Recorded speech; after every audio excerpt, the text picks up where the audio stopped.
Hello बच्चों, कैसे हैं? मस्त बिल्कुल। आप देख रहे हैं Atul academic classes. Atul academic classes में आपका स्वागत है।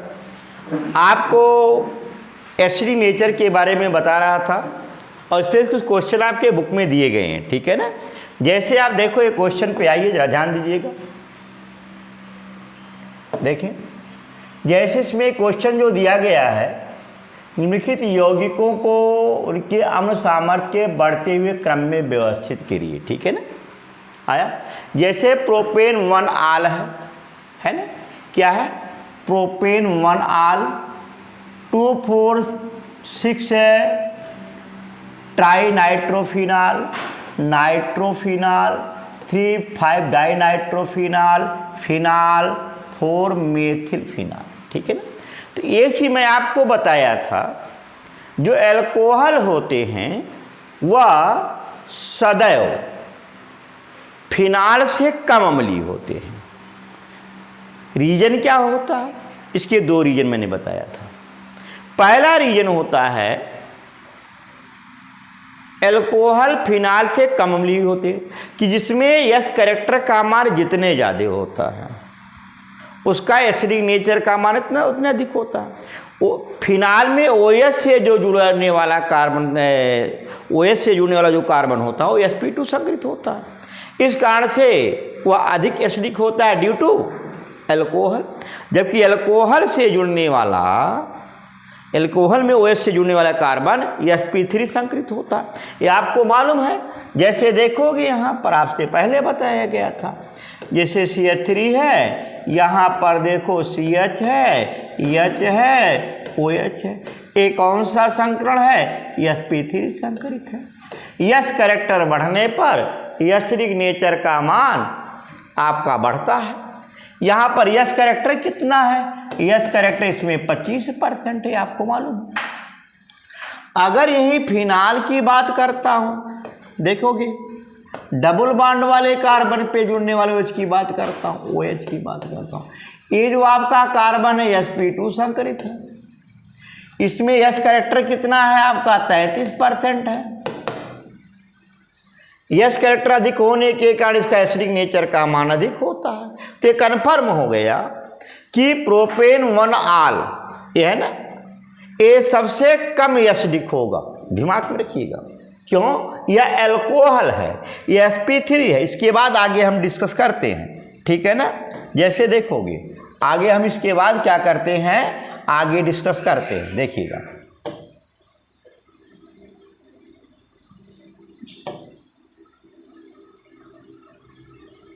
देखिए, आप देखोगे जैसे प्रोपेन 1 आल तो मालूम हो गया कि इसमें प्रोपेन 1 आल CH3 CH2 CH2 OH आप यस कैरेक्टर के आधार पे बता सकते हो, ठीक है ना।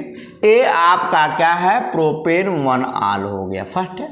दूसरा क्या दे रहा है? अभी आप 2,4,6 ट्राई नाइट्रोफिनाल, यानी कि पिक्रिक एसिड भी बोलते हैं इसको। इसका नाम क्या है? मार्केट का नाम होता है पिक्रिक एसिड भी बोलते हैं। OH है, NO2 है, आपका NO2 और क्या है? NO2, ठीक। 2, 4, 6 ट्राई नाइट्रोफिनाल हो गया। तीसरा देखेंगे 3 नाइट्रोफिनाल की बात होती है, ये भी जरा देखिएगा। ये फर्स्ट है, ये आपका सेकंड है। अभी ऑर्डर लिख दिया जाएगा, देखोगे ट्राई नाइट। हाँ, देखिए यहाँ पर एक चीज देखोगे, यहाँ पर OH है और दिया है 3 नाइट्रोफिनाल, यानी तीसरे पर जुड़ेगा 3 नाइट्रोफिनाल, ये आपका थर्ड हो गया। अगला क्या दे रहा है? 3,5 डाई नाइट्रोफिनाल। देखोगे 3,5 डाई नाइट्रोफिनाल, ये आपका OH, ये फिनाल है, ये है। यहाँ पर देखो तीसरे पर दे रहा है और क्या दे रहा है? 5वें पर दे रहा है।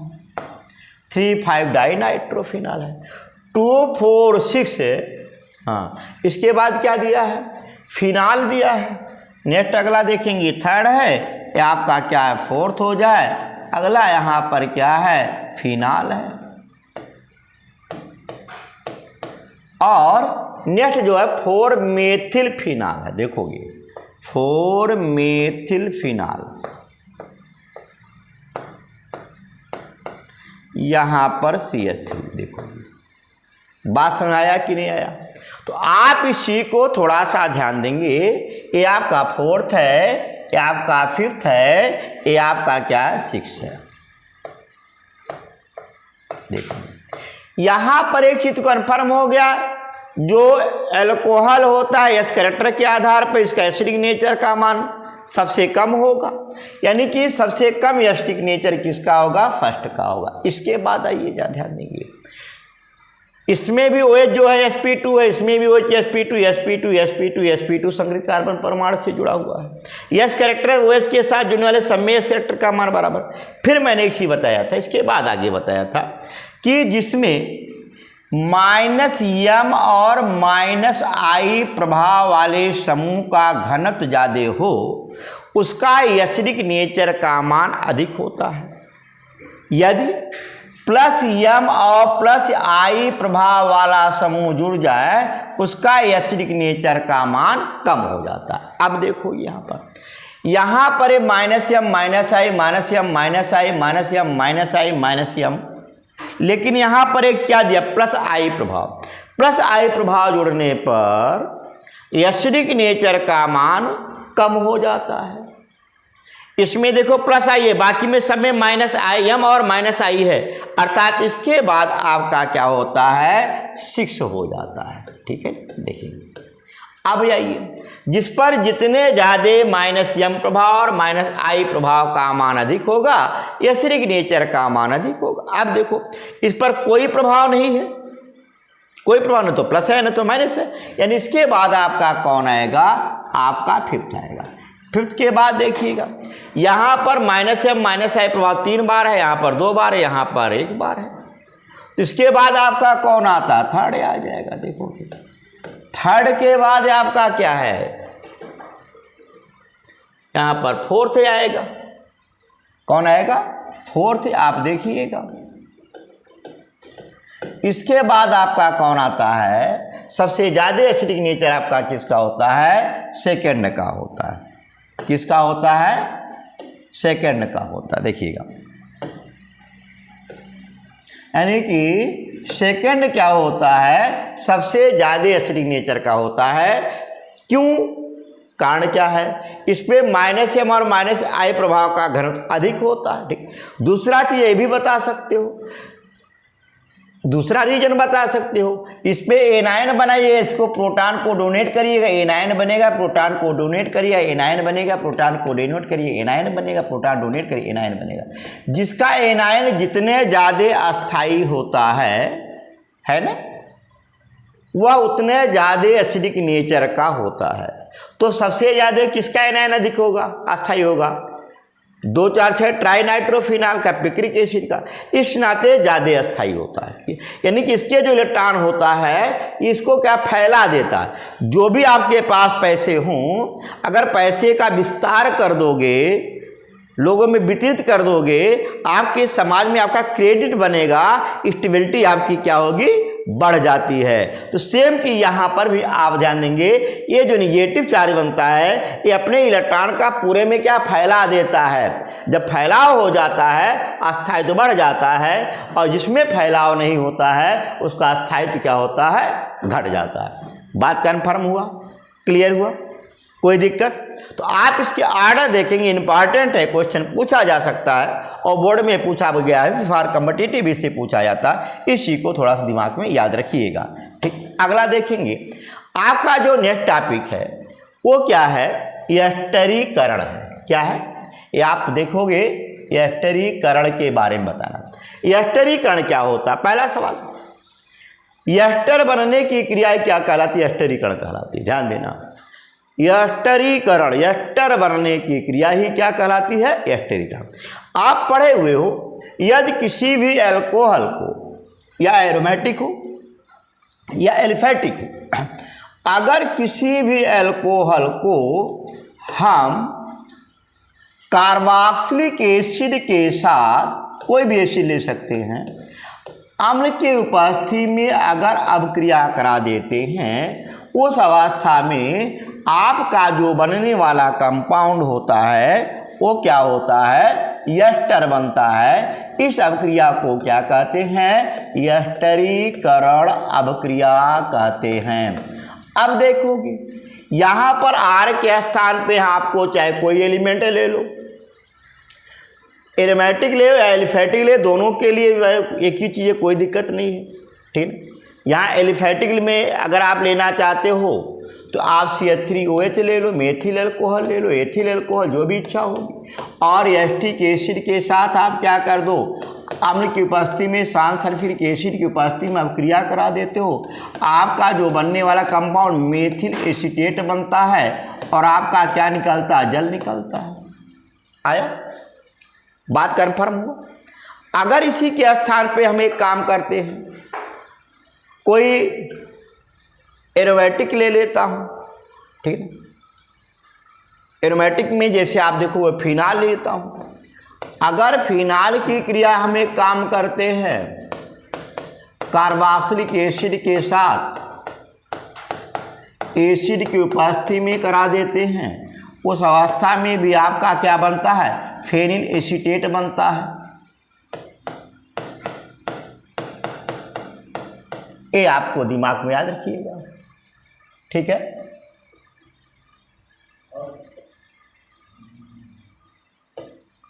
बात कन्फर्म हुआ, आया। इसके स्थान पर ये क्या है, ये आपका एस्टरीकरण है। अगर यही कार्बोक्सिलिक हैलाइड लेते हो या एनहाइड्राइड लेते हो तो सब क्रिया का नाम एस्टरीकरण ना करके एस्टरीकरण हो जाता। अंतर इतना है, याद रखिएगा। अगर RCOCl लोगे या Cl बनेगा, एसिड की आवश्यकता नहीं होती है, उस अवस्था में ऐसी अवक्रिया एस्टरीकरण कहते हैं। हाँ, थोड़ा मैकेनिज्म पे भी अगर ध्यान देना है तो मैकेनिज्म भी ध्यान देंगे कि कैसे होता है एस्टरीकरण, कैसे बनता है एस्टर, इसके बारे में थोड़ा सा ध्यान देंगे। जैसे मान लो यहाँ पर एग्जाम्पल तौर पर आइए, अगर मैं CH3OOH को मैं मेथिल अल्कोहल, एथिल अल्कोहल, जो इच्छा हो वो आप कोई ले सकते हो, के साथ अवक्रिया कराते हैं सल्फ्यूरिक एसिड की उपस्थिति में, उस अवस्था में आपका जो बनने वाला कंपाउंड एस्टर बनता है। क्या बनता है, एस्टर बनता है। इस चीज को ध्यान देंगे, देखोगे क्या बनता है, एस्टर बनता है, एथिल एसीटेट बनता है। यानी आप देखोगे CH3COOC2H5, क्या देखिए यहाँ पर एक चीज थोड़ा सा मैं आपको बता दें, ये ऑक्सीजन कौन सा है, 18 वाला है, दिमाग में रखिए, O18 है ना। ये आपका क्या O16 वाला है, अरे क्या है, 16 वाला है, पूछा भी जाता है, यहाँ पर बदल करके पूछ लेता है O18। यानी इसी नाते से इसे क्या कहते हैं, सक्रिय हाइड्रोजन बोल देते हैं। आप नियम पढ़ोगे, सक्रिय हाइड्रोजन परमाणु द्वारा RCO समूह विस्थापित हो जाता है। सक्रिय हाइड्रोजन कब होता है, जब एक्टिव हाइड्रोजन का विषय होगा, जब उसके साथ कोई रेडियो एक्टिव एलिमेंट जुड़ा होगा। आपको मालूम है ऑक्सीजन O18 होता है, O16, इसके 3 समस्थानिक होते हैं, O18, O16 और 17। देखो 18 रेडियो एक्टिव समस्थानिक माना जाता है, यानी इसमें एक्टिवेशन होता है। इसी के नाते साथ जल भी आप पीते हो, जल में आपको मालूम है OH होता है ना, ये आपका O16 वाला होता है, इसी नाते आप नहीं बौराते हो, है ना। लेकिन आप अल्कोहल जब पीते हो तो बौरा कहे जाते हो, रीजन क्या है, इसका मेन रीजन है भैया, ये स्वयं एक्टिव हो रहा है ना, ये O16 से सड़ करके 18 में जा रहा है कि नहीं जा रहा है, ये खुद एक्टिव हो रहा, तुम्हें एक्टिव करेगा कि नहीं करेगा। इसी नाते से अल्कोहल पीने के बाद लोग बौरा जाते हैं, जबकि जल पीने के बाद नहीं बौराते हैं। ये भी दिमाग में याद रखिएगा। क्वेश्चन आपसे पूछा जाता है हाइड्रोजन का अल्कोहल, एल्किल का अल्कोहल, एल्किल का अल्कोहल पियोगे तो मस्त हो जाओगे, हाइड्रोजन का अल्कोहल पियोगे तो मस्त नहीं होगे। कारण क्या है, ये 16 है और जबकि यहाँ पर वो 18 है, ध्यान देना। तो इसी नाते से लोग पीने के बाद क्या होते हैं, क्या होते हैं, बौरा जाते हैं, है ना। तो आप इस चीज को थोड़ा सा ध्यान दिए रखिएगा, ठीक। तो पहला चीज आपको मालूम है, देखोगे बात क्लियर। तो इस चीज को थोड़ा सा दिमाग में रखिएगा। अब इसके मैकेनिज्म पे आते हैं, क्रियाविधि पे सोचते हैं, ध्यान देगा। जैसे एक चीज देखोगे भाई, आपको मैकेनिक में पहला रूल मालूम है, पहले मार खाने वाला तैयार होता है कि मारने वाला है? बोले जरा, देखो पहले कौन तैयार होता है, मार खाने वाला कि मारने वाला? देखो मैकेनिक में याद रखिएगा, पहले जो एसिड होता है टूटेगा, H2SO4 लेंगे H H2SO4 निगेटिव में, तो H इस पर आक्रमण करेगा, किस पर? कार्बोक्सिलिक एसिड पर। ध्यान दीजिएगा, double bond O and H, देखोगे कौन आक्रमण करेगा? H। और जैसे आप पर आक्रमण होता है, हम अपने जो कमजोर भाग होता है उसकी रक्षा करते हैं, है ना? आपको कोई झापड़ मारता है तो हाथ आपका किधर जाता है? जिधर से झापड़ जाता है।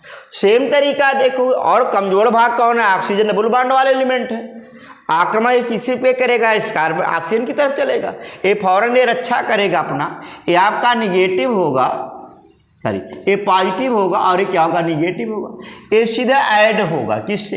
देखोगे क्या बनेगा? CH3COH OH, और आप देखोगे पॉजिटिव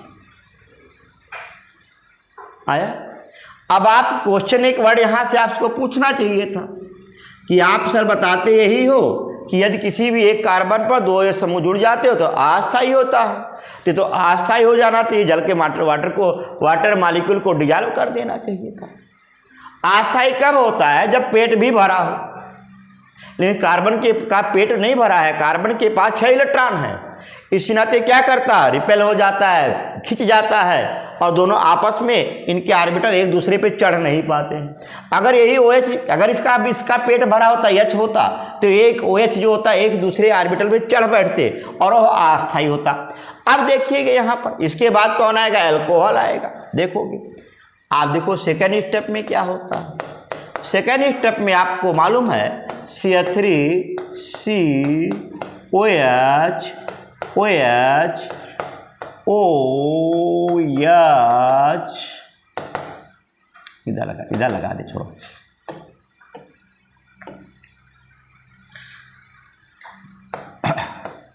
C5 लिखे ना, हाँ हो गया। देखो अब देखो, इनको इलेक्ट्रॉन युग्म चाहिए कि नहीं चाहिए? भाई कमी है ना, तो जब इलेक्ट्रॉन युग्म चाहिए तो हर एलिमेंट को देखता है कि कहाँ मुझे मिलेगा, और जहाँ मिलेगा वहीं तो जाएगा वो। अब इसके पास लोन पेयर पड़ोसी में है, आया बंदा, उससे अटैच कर लेगा, और अटैच करने के बाद आप देखो क्या क्या बनेगा। CH3OH OH C2H5H और पॉजिटिव चार्ज। देखो अब इस ऑक्सीजन पे निगेटिव पार्ट पर पॉजिटिव, निगेटिव एलिमेंट पर पॉजिटिव चार्ज। वैसे भी कोई एलिमेंट, सारे एलिमेंट, हम ही लोग भी चार्ज बर्दाश्त नहीं करते। क्या हम चाहते हैं कि मेरा धन कोई लेके चला जाए? क्या हम चाहते हैं मुझे सब मैं कर्जदार रहूं? ना हम कर्जा देना चाहते हैं, ना तो कर्जा लेना चाहते हैं। इस नाते कभी भी चार्ज को हम बर्दाश्त नहीं करते हैं और चार्ज का सेपरेशन करते हैं। सेपरेशन करने के लिए क्या करेगा? हाइड्रोजन से इलेक्ट्रॉन को क्या करेगा? खींच लेगा, और जैसे खींचेगा आप देखोगे कहाँ बनाते हैं, बना देते हैं बगल में। देखोगे आपका क्या बनेगा? देखो CH3, यहाँ पर OH, यहाँ पर OH, यहाँ पर O, C2H5 और पॉजिटिव आयन निकल गया। अब सवाल देखो, अब यहाँ पर तुम्हारा होगा भाई, अब इसका ऑक्टेट भी पूरा हो गया है, और एक दोनों OH समूह एक कार्बन पे जुड़ गया है। अब एक ऑर्बिटल दूसरे ऑर्बिटल पर चढ़ बैठेंगे, जिसके कारण अनस्टेबल हो जाएगा। ये फौरन जल के मॉलिक्यूल को क्या करेगा? निकाल देगा। देखो जल के मॉलिक्यूल को जैसे निकालेगा, और आप देखोगे क्या बन गया? C3COOC2H5। कन्फर्म हुआ? इस तरीके से ये आप देखो एस्टर बना कि नहीं बना। यही जो होता है एस्टरिफिकेशन रिएक्शन होता है। बात क्लियर एकदम आया? तो तो आपसे एक चीज़ ध्यान देंगे, क्वेश्चन पूछा जाता है इसमें, वैसे पूछ सकते हैं कि यदि कार्बोनियम आयन पे 2 समूह जुड़ा तो अस्थायी क्यों होता है, इंटरमीडिएट कंपाउंड क्या बनता है, वगैरह वगैरह इस पे से क्वेश्चन आपसे पूछे जाते हैं। और वो 16 और 18 वाला कई बार क्वेश्चन आपसे पूछा भी गया है, इसको दिमाग में रखिएगा। बात कन्फर्म। अगला इसी में एक और रिएक्शन होता है, जब फिनाल की क्रिया हम एक काम करते हैं, जब कार्बोक्सिलिक हैलाइड के साथ कराते हैं पिराडीन विलायक की उपस्थिति में, तो ऐसे अवक्रिया को हम लोग साटन बाउमान अवक्रिया भी बोलते हैं। ध्यान दीजिएगा, इसका क्या नाम है, साटन बाउमान। साटन बाउमान अवक्रिया क्या होता है ये भी सुनना। यदि फिनाल को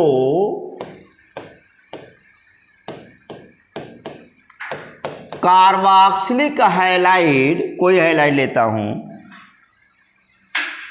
लो आर, चलो CH3COC लिख देता हूं, के साथ पिराडीन विलायक की उपस्थिति में अवक्रिया कराते हैं,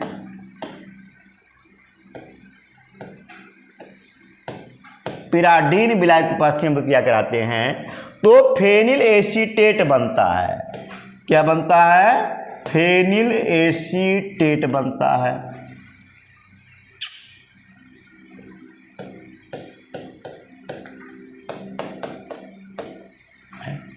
अगर यही हम फिनाल की अवक्रिया बेंजोइल क्लोराइड से कराते हैं पिराडीन विलायक की उपस्थिति में, तो